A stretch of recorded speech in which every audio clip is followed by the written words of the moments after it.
Hello, everyone, and welcome to this week's edition of AACRAO's Credential Chats. Really excited this week to be joined by Insiya Bream. She is Registrar and Associate Vice President in Academic Affairs at University of Maryland Global Campus. Hey, thanks for joining us. Hey, good afternoon, good morning, good evening, depending on where you're joining from. It's nice to be here. I'm really excited because I think that the first time we met was getting to see you present about this stuff, and you just struck me as very clearly thinking about this just way out into the future. We've noticed a theme on some of these credential chats of people thinking about, credentials not just being about creating credentials and issuing them, but that they have this whole life cycle beyond that.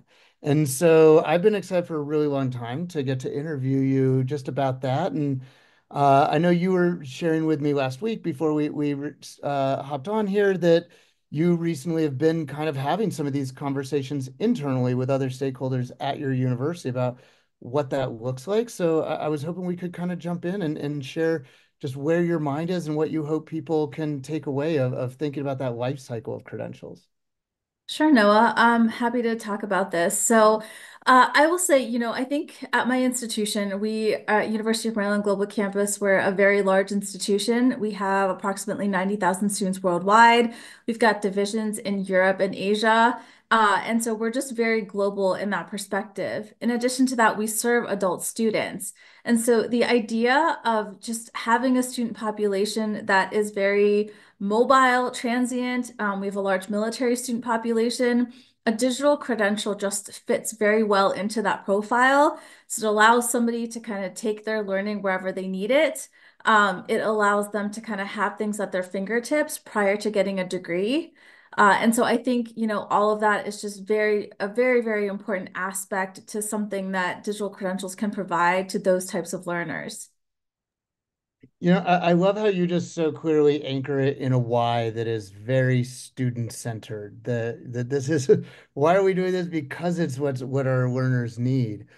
Um, when you're talking about this internally, who are some of the different stakeholders that you're bringing this up with, and I imagine that the message changes, and the messaging changes based on who needs to receive that message. Absolutely. I think one of the things that I've learned over time, I think I've been playing in this space since about 2016, is that, it's not just a credential that the registrar or that academic affairs is responsible for. It's much bigger than that. It's actually can be very core to the university and what it provides its students. So, for example, you can think about it from a marketing perspective. Just saying that each of our students will have this type of document with them during their studies and then when they exit the institution as well, or, for purposes if they want to come back and re-engage in some other type of learning, right? From an admissions perspective, it absolutely can be used as a recruitment tool. From a student affairs lens, students can actually advisors can coach their students in terms of, where they are within their learning, how they can take the information, articulate their skills.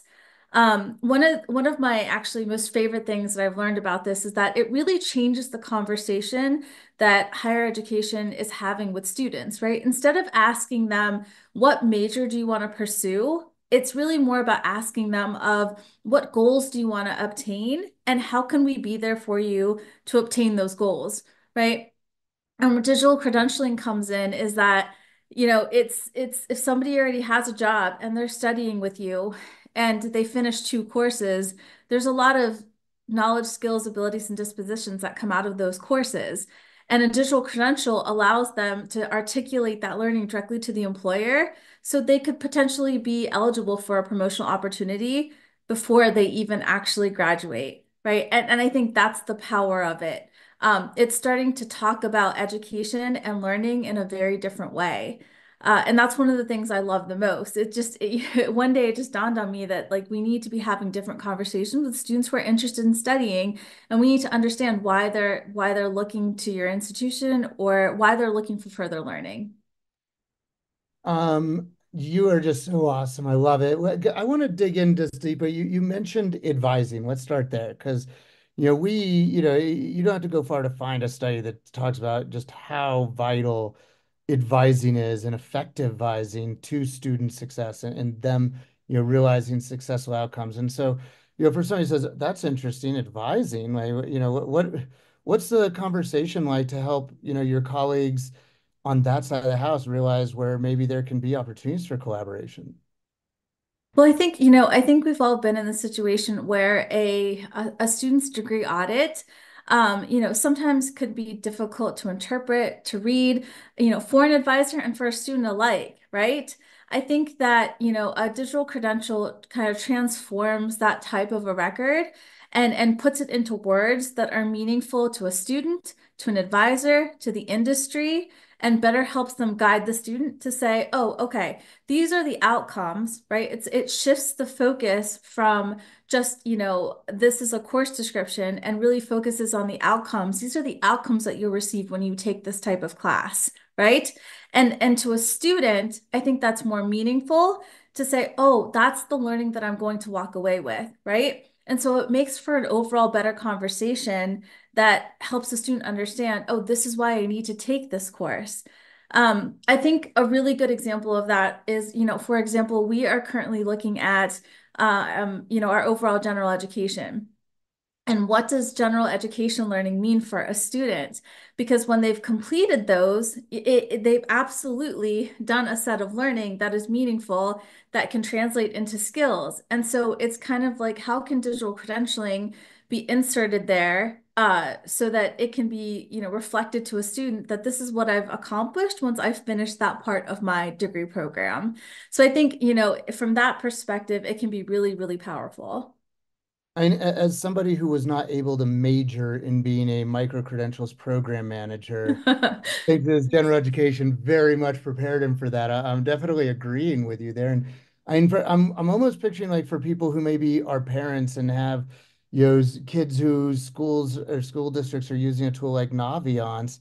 I'm almost picturing you describing how advisors can almost have like a post-secondary Naviance, only that's more specific and more personalized to each individual learner based off where they've been and where they hope to go. Yeah. It's so interesting because when, I didn't realize this at first, and it seemed like such a novel concept to have kind of a digital record. And, there's a lot of questions around, well, how does this interact with the traditional record and so forth? What role does it play? Is it in tandem to? Is it just completely separate? Is it verified from the institution? But when you think about it, right, having something digital is we live in a digital age, and so it's almost an expectation. Like you and I expect that we can do something online, right? And so in a way, it's kind of just bringing things up to speed for the age that we live in. So I think that's kind of a different aspect of it. I think sometimes we talk about it just from a perspective of oh, it's this thing and it's about mobility, but it's also just about ease of use and just function, right? It comes down to those basic things as well. That's something I kind of hear you describe when you talk about these different stakeholders around campus who might not already be on our design teams and in our, task force rosters of who's helping to, you know, figure out how we're going to strategically implement and lead on our campuses for this stuff is, groups like advising. Another one you mentioned that I'd love for you to just, kind of riff on there is marketing. Like for somebody who's in an AACRAO audience who hears you talk about marketing, for out of the office of the registrar, where is your mindset right now on that, and how are your stakeholders hearing it? Well, so right now, one of the digital credentials that we offer is a comprehensive learner record for our MBA students, right? And what our marketing team actually just will put it up on the web as something that an MBA student will receive along their journey at UMGC. And I think it's very interesting because it not only, students can read that on the web and then they can contact us and they can find out more information. It's kind of enticing. But it also it gives them, it's kind of like, okay, if I'm a UMGC student, this is an extra tool that I will receive in my program that'll help me achieve my goals. Right. And I think that's ultimately what it is. I think there's so many different aspects that you can take or different paths you can take on why your institution develops a digital credential. And ours is very specifically to enable that student to articulate their knowledge, skills, and abilities, however they need to do that. So whether that's in an interview, on a resume, directly to their employer, that's the important thing that they can walk away and say, I pursued this education for reason X, and here's what I can do, and here's how I can do that. And just it kind of empowers them to do that on their own in a way that the traditional transcript or other things that a student takes along with them when they depart don't have today. You just took that in so many different directions. I think that Yeah. myself and probably others were they there's maybe one way this could impact marketing, but I'm hearing that just like we compete for learners off of, but by having a great cafeteria, and an awesome Mm. student gym and good intramurals, that actually these formal digital records of their learning is a marketing that this is a value add that you're getting with your programming from us. And then I'm also hearing you talk about, just being really intentional and strategic with the language we use in the credentials so that, we're helping them with narration and telling the story about their learning and achievements so that they're not left on their own to be good storytellers. I'm also curious if, in some of that narration, whether it's in the descriptions and the forward-facing stuff, if that's a place where you see also the credentials as learners share them as something that helps market to other learners. And I'm also curious if you're doing things that I saw you give a presentation almost 3 years ago that made me think that you might actually be way ahead the curve of also thinking about like CRM implications where there might actually be kind of some more subtle kind of big data implications to how we're using these for marketing. Yeah, I mean, I think you just said it, right? I think what it is ultimately comes down to the data, right? So it's the data and the way that we keep that data within our systems to be able to like develop a digital credential. And so that can be used in so many ways, right? We can leverage that data in our data warehouses that then helps us develop digital credentials. We can put certain information into our CRMs that empowers advisors and others to have better conversations and understand that student individually. So ultimately, I think it's kind of changing the way that we use our SISs, and that underlying data to be able to develop these types of things as well. So I think that's a really important aspect of digital credentialing. I think also we're talking very much about students, but also when you think about alumni as they leave the institution, right? Having a way to kind of reflect back to say like, oh, this was my journey and this is what I walked away with. And now I have something that actually lets me articulate skills that are aligned with the industry, right? And also that, well, I can go back to where I got this and learn different credentials and continue to get this type of document that helps me keep this portfolio or wallet or those types of repositories of everything that I've learned. And so I think, that kind of finishes out the life cycle. And I almost see it as a circle where, students can be then re-engaged to come back to your institution because they know this is something you provide and that they find value in.